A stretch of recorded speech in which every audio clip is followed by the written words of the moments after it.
इस खौफनाक केस के पीछे एक सिचुएशन है। आपने आज तक अपनी जिंदगी में प्यार के लिए सबसे अजीब काम क्या किया है? हम सभी कभी ना कभी अपनी जिंदगी में किसी एक के प्यार में आके कुछ गलतियां कर जाते हैं, लेकिन इस लड़की ने जो किया वो इतना खतरनाक साबित हुआ कि इसे अपनी जान गंवानी पड़ी। इस क्राइम की उल्टी गिनती शुरू होती है। 10 फरवरी 2023 को दिल्ली से लगभग 50 किलोमीटर दूर हरियाणा का एक गांव है झज्जर। इस गांव में एक परिवार रहता है जिसकी 2 बेटियां हैं। दोनों बेटियां पढ़ाई के लिए दिल्ली रहती हैं। वो दोनों ही अपने घर पर अपनी मां से रोजाना बात किया करती। एक दिन अचानक बड़ी बेटी निक्की का कॉल नहीं आता। परिवार को लगता है कि बेटी बिजी होगी पढ़ाई में, तो उस दिन रुककर अगले दिन वो खुद कॉल करते हैं, लेकिन निक्की का नंबर स्विच ऑफ आता है। परिवार वाले अपनी छोटी बेटी को कॉल करते हैं और उन्हें पता चलता है कि उनकी बड़ी बेटी निक्की अपने दोस्तों के साथ घूमने गई हुई। दोनों ही बेटियां पढ़ाई में अच्छी थीं और परिवार से ज्यादातर अपनी सारी बातें किया करती थीं। तो माँ बाप के लिए ये बात थोड़ी अटपटी थी कि बेटी बिना पूछे घूमने गई हुई है। माँ बाप अपनी बड़ी बेटी का नंबर तब भी ट्राई करते हैं। वो अपनी छोटी बेटी से कहते हैं कि बड़ी बेटी का नंबर नहीं लग रहा, उसके दोस्तों का नंबर दो। छोटी बेटी अपनी बहन की दोस्तों को कॉल करती है तो उसे पता चलता है कि वो अपनी फीमेल फ्रेंड्स के साथ नहीं बल्कि एक मेल फ्रेंड के साथ गई है जिसका नाम है साहिल गहलोत। अब छोटी बेटी अपनी बड़ी दीदी से बात करने के लिए साहिल को कॉल करती है। साहिल फोन उठाता है और उसे बताता है कि उसकी शादी है, वो अपने फंक्शंस में बिजी है, इसीलिए निक्की के साथ घूमने नहीं जा पाया और निक्की का घूमने का प्लान कैंसिल करने का मन नहीं था तो वो अकेले ही चली गई।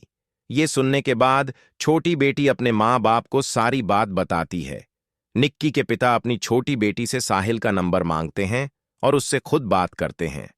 साहिल उन्हें बताता है कि अंकल मेरी शादी है, मैं उसमें बिजी हूं।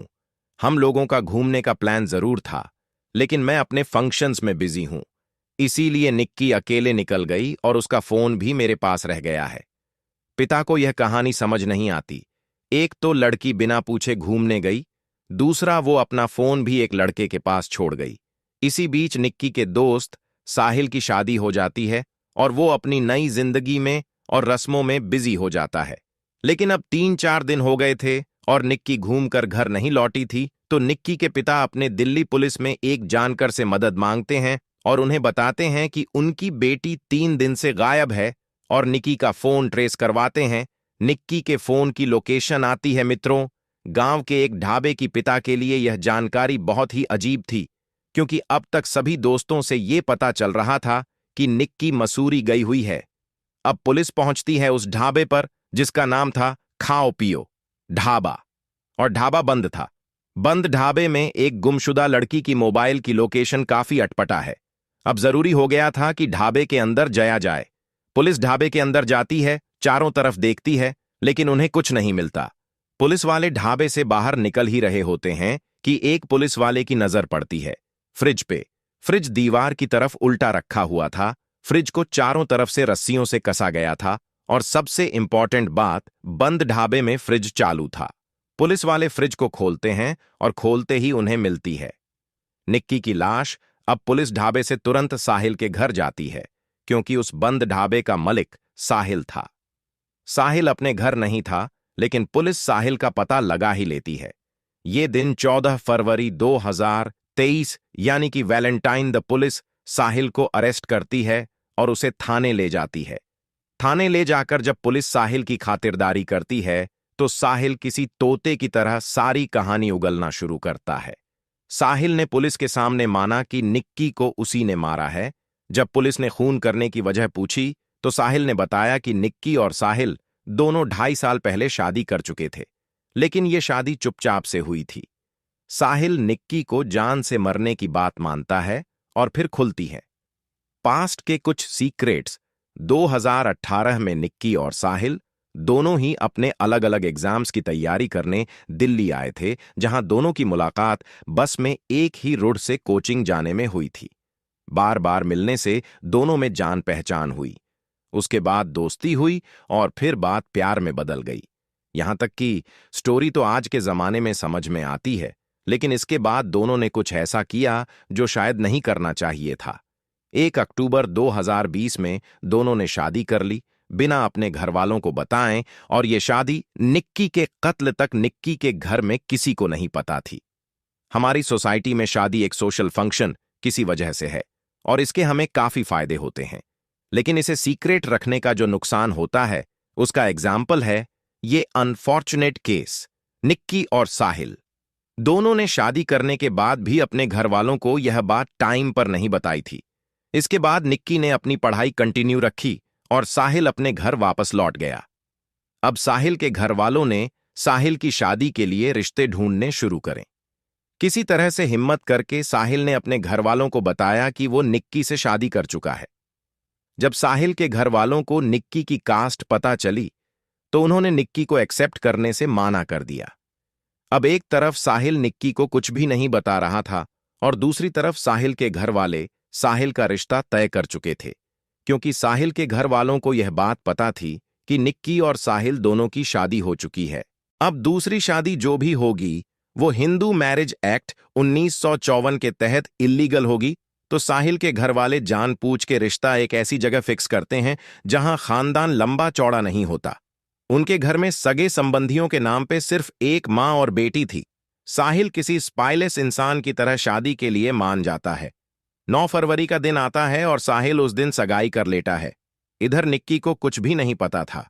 अचानक सगाई वाले दिन ही साहिल की एक कजन व्हाट्सएप पर स्टेटस डालती है। साहिल की सगाई का। निक्की की फ्रेंड साहिल की कजन की फ्रेंड थी। जब वो ये व्हाट्सएप स्टेटस देखती है तो फोटोग्राफ्स निक्की को फॉरवर्ड करती है। निक्की फोटोग्राफ्स देखते ही आग बबूला हो जाती है। उसको साथ में ये भी पता चलता है आज तो सगाई थी लेकिन शादी कल ही है। निक्की देखते ही साहिल को कॉल पर कॉल करना शुरू कर देती है। सगाई का दिन घर में भीड़। साहिल किसी तरह निक्की को थोड़ी देर रुकने के लिए बोलता है और प्रॉमिस करता है कि वो सब कुछ फिक्स कर देगा। वेल जिसने अब तक सब बातें छुपा राखी थीं, वो क्या फिक्स करता। खैर वो रात को निक्की के दिल्ली वाले फ्लैट आता है, जहां निक्की और उसकी बहन दोनों पढ़ाई के सिलसिले में रहती थीं। साहिल और निक्की दोनों 1:30 से 5:30 तक फ्लैट में ही रहते हैं। उसके बाद 5:30 निक्की अपने दोनों बैग्स लेकर साहिल के साथ निकलती है। निक्की का प्लान था साहिल को लेके कहीं भाग जाने का।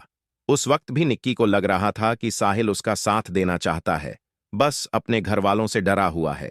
इसीलिए निक्की उसे कहीं दूर भाग जाने की सलाह देती है। सुबह के 5:30 पर निक्की अपने दोनों बैग्स पैक करती है और साहिल के साथ गोवा भाग जाने का प्लान बनाती है। ना जाने किस वजह से गोवा प्लान कैंसिल होकर हिमाचल का प्लान बनता है, जिसके बाद दोनों हिमाचल के लिए बस लेने के लिए बस स्टैंड साहिल की गाड़ी से ही जाते हैं। सबसे पहले दोनों निजामुद्दीन बस स्टैंड जाते हैं, फिर आनंद विहार जाते हैं। वहां से उन्हें पता चलता है कि इस टाइम सिर्फ कश्मीरी गेट से ही उन्हें बस मिल सकती है, तो दोनों कश्मीर गेट चले जाते हैं। बस स्टैंड के इतने चक्कर काटने के बाद सुबह होने लगती है और साहिल के घर से कॉल लगातार आने लगता है। इस बीच साहिल की कहानी माने तो वो पैनिक कर जाता है। वो टेंशन में आ जाता है और निक्की से माना करता है कि मैं नहीं भाग सकता। लेकिन जब आप आगे की कहानी सुनेंगे तो आप नहीं मानेंगे कि साहिल कहीं से भी पैनिक कर रहा था। अब साहिल निक्की को समझता है कि मुझे घर वापस जाना होगा, घर से कॉल्स आ रही हैं। अब तक निक्की घर वालों की तरफ से साहिल को डरा हुआ समझकर निक्की साहिल को सपोर्ट भी कर रही थी और इस सिचुएशन से निकलने के आइडियाज दे रही थी। लेकिन अब जब साहिल घर वापस लौटने की बात करता है तो निक्की अब उसे धमकाती है और वो उन दोनों के मैरिज सर्टिफिकेट को ऑनलाइन वायरल करने की, पुलिस में कंप्लेंट करने की और शादी में अगर हंगामा करने की धमकी देती है। ये सारी बहस और लड़ाई करते करते साहिल गाड़ी निगमबोध घाट नाम के श्मशान घाट की ओर मोड़ देता है। अब दोनों निगमबोध घाट की पार्किंग में लड़ाई कर रहे थे। टाइम बीतता जा रहा था और साहिल को अपने घर जाने की जल्दी थी। अब साहिल गुस्से में फोन के चार्जर का डाटा केबल निकलकर उस डाटा केबल से निक्की का गला घोंट देता है।